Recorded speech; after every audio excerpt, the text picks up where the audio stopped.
नमस्कार दोस्तों, स्वागत है आपका फाइनेंस तत्व चैनल पर, जहां पैसे की दुनिया को समझना आसान बनाया जाता है एक साधारण और सरल भाषा में। जी हाँ, आज हम बात करेंगे बैंक के छुपे हुए चार्जेस के बारे में। हर साल लाखों लोग बिना जाने अपने बैंक अकाउंट से 500 रुपए से लेकर 2000 रुपए तक का भारी नुकसान उठा रहे, भारी नुकसान सिर्फ इन चार्जेस की वजह से। तो आज हम जानेंगे कौन से हैं ये छुपे हुए चार्जेस और उनसे बचने का आसान तरीका क्या होगा। दोस्तों, क्या आपको पता है एटीएम से ज्यादा बार पैसे निकालने पर बैंक चार्ज करता है, या फिर मिनिमम बैलेंस ना रखने पर आपके अकाउंट से पैसे काट लिए जाते हैं? अगर नहीं पता तो ये वीडियो जरूर देखें, क्योंकि ये जानकारी आपके 1000 से 5000 रुपए सालाना बचा सकती है।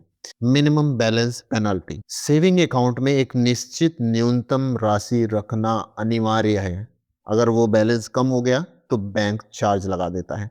उदाहरण, एसबीआई में 3000 का मिनिमम बैलेंस है, होना ही चाहिए आपके अकाउंट में। अगर आपके अकाउंट में 2000 है तो 30 रुपए से 50 रुपए का बैंक आपके ऊपर पेनल्टी लगा सकते हैं।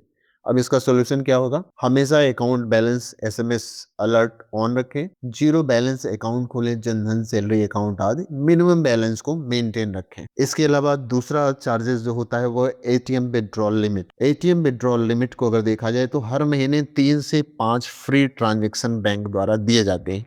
उसके बाद के जितने ट्रांजैक्शन आप करते हैं, प्रति ट्रांजैक्शन 20 से 25 रुपए बैंक आपसे चार्ज लेता है। सॉल्यूशन क्या है? एटीएम से एक बार में आप ज्यादा से ज्यादा अपनी आवश्यकता के अनुरूप पैसे निकाल। इसके अलावा यूपीआई, नेट बैंकिंग, इनका इस्तेमाल करें, इसको बढ़ाएं, इसीलिए तो बनाया गया है ये, जिससे आप इस तरीके के चार्जेस से बच सकें। इसके अलावा देखा जाए तो तीसरा जो चार्जेस होता है वो है एसएमएस अलर्ट चार्जेस, जो बैंक आपसे लेते ही लेते हैं। कुछ बैंक सालाना 15 से 25 रुपए तक एसएमएस का चार्ज लेते हैं। अब आप इसमें सॉल्यूशन क्या देख सकते हैं? अगर आप इससे बचना चाहते हैं तो आप ईमेल अलर्ट का विकल्प चुने ना। ईमेल तो दिया होगा अपने बैंक अकाउंट में, ईमेल अलर्ट का विकल्प चुने। नेट बैंकिंग से चेक करते रहे, ईमेल अलर्ट भी नहीं लेना चाहते। अगर अकाउंट कम उपयोग हो रहा है तो इसमें सर्विस को बंद नहीं करवा दो भैया, क्या जरूरत है फालतू के 15, 20, 25 रुपए देने की। इसके अलावा देखा जाए तो डेबिट कार्ड चार्जेस। सालाना कार्ड चार्जेस डेबिट कार्ड के साथ जुड़े हुए हैं। 100 रुपए से 500 रुपए तक बैंक अलग अलग चार्ज करते हैं। इसके अलावा कार्ड रिप्लेसमेंट चार्ज 200 से 300 रुपए के बीच में। इसके अलावा इंटरनेशनल यूज ऑन करने पर हिडन फीस भी आपके ऊपर लगती है। जब कभी आप विदेश घूमने निकल गए, चलो आज घूम के आते हैं भाई, कहीं निकलते हैं, बाहर जाते हैं, पता ही नहीं है लेकर गए, पैसे खर्च हो रहे हैं और फिर इंटरनेशनल यूज हो रहा है, देन आफ्टर फिर तो चीजें आपको पता ही है। बैंक है, लाओ पैसे, वो आपसे इसके नाम पे भी अपनी सुविधा शुल्क लेती है। अब इसका सॉल्यूशन क्या है? सॉल्यूशन ये है कि कार्ड यूज से पहले टर्म्स एंड चार्जेस को बहुत अच्छे से आपको पढ़ लेना चाहिए। Financial knowledge is a one of the best weapon. अगर आपको फाइनेंशियल फ्रीडम चाहिए तो आपको फाइनेंशियल नॉलेज होना ही होना चाहिए, और इसके लिए फाइनेंस तत्व आपका साथी है ना। आप कनेक्ट रहिए हमारे साथ, दोस्तों को भी जोड़िए, खुद भी आइए, खुद भी शेयर करिए, कमेंट करिए, अपनी बातें लिखिए। तो एक्स्ट्रा कार्ड लेने से आप बचें। कार्ड यूज करने से पहले टर्म्स कंडीशन को अच्छे से जान लें। केवल जरूरत हो तो ही कार्ड बदलवाएं, अगर जरूरत नहीं है तो भाई कार्ड मत बदलवाएं। इसके अलावा जो पांचवी जो चार्जेस लिए जाते हैं वो है ऑटो रिन्यूअल या ईसीएस फेल चार्जेस। अब इसके साथ क्या समस्या है? देखा जाए ईसीएस ऑटो डेबिट फेल हो जाए तो बैंक 200 से 500 रुपए तक का चार्ज पेनल्टी के रूप में आपसे लेते हैं। सोल्यूशन क्या है? ऑटो डेबिट की डेट से पहले बैलेंस रखें अपने अकाउंट में। इसके अलावा ईएमआई कटने के 2 दिन पहले अकाउंट फुल रखें।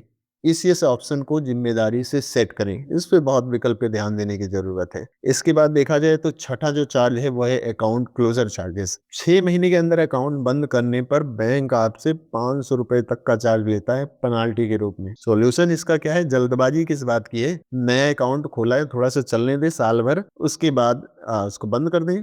उससे पहले जरूरत यह है कि उसके सारे टर्म्स कंडीशन को अच्छे से पढ़ें, फिर आप कोई उसमें फैसला लें। इसके अलावा सातवां जो चार्ज बैंक लेता है वो है इनएक्टिविटी चार्जेस। भाई, अकाउंट तो खोल लिया आपने, 1 साल हो गए, कोई उसमें ट्रांजेक्शन ही नहीं हो रहा है आपकी तरफ से। बैंक कहता है ठीक है भाई, बढ़िया है, ट्रांजेक्शन मत करो। तो वो क्या करता है? उस अकाउंट को डोरमेंट कर देता है। अब इसके रीएक्टिवेशन के लिए वो उस पर एनुअल फीस लगाता है। अब इसका सोल्यूशन क्या है? साल में कम से कम 1-2 बार तो यार ट्रांजेक्शन भाइयों कर लो, 1-2 बार ट्रांजेक्शन कर लो, लेन देन कुछ कर लो, बैंक को भी अच्छा लगे, आपको भी अच्छा लगे कि दोनों चल रहे हैं, दोनों भाग रहे हैं। एक ही एक्टिव अकाउंट रखो, बाकी जितने भी उस बंद करवा दो। तो ये देखा आपने कि इस तरीके के बहुत सारे चार्जेस बैंक हमसे अलग अलग तरीके से अलग अलग अमाउंट में लेता है। तो दोस्तों, आपको इस सारी बातचीत के साथ इसलिए गुजारना जरूरी था, कई बार आपको भी नहीं पता होता है कि क्या समस्या है, किस तरीके की दिक्कत है। तो यहाँ के माध्यम से आप इस तरीके के छोटे छोटे हिडन चार्जेस को समझ सकते हैं और आप अपने हर साल 2,000 रुपए से लेकर 5,000 रुपए के आसपास आप इसमें बचा सकते हैं। अब इसमें आपको मेन जो ध्यान रखना है वो है मिनिमम बैलेंस आपको मेंटेन रखना है, एटीएम यूज को सीमित रखना है, ऑटो डेबिट से पहले बैलेंस को चेक कर लेना है, डेबिट कार्ड के चार्जेस को समझ लो, डीमेट डोरमेंट अकाउंट जो आपका है उसको बंद करवा दो, ज्यादा बढ़िया है, क्यों किसी को लेकर आगे तक चलना। तो साथियों, उम्मीद है कि आपको ये वीडियो पसंद आई होगी। अगर पसंद आई तो लाइक जरूर करें, शेयर करें दोस्तों के साथ, सब्सक्राइब जरूर करें और मिलते हैं एक नई वीडियो के साथ, एक नई फाइनेंशियल बातचीत के साथ। तब तक के लिए आप सभी लोगों को जय हिंद।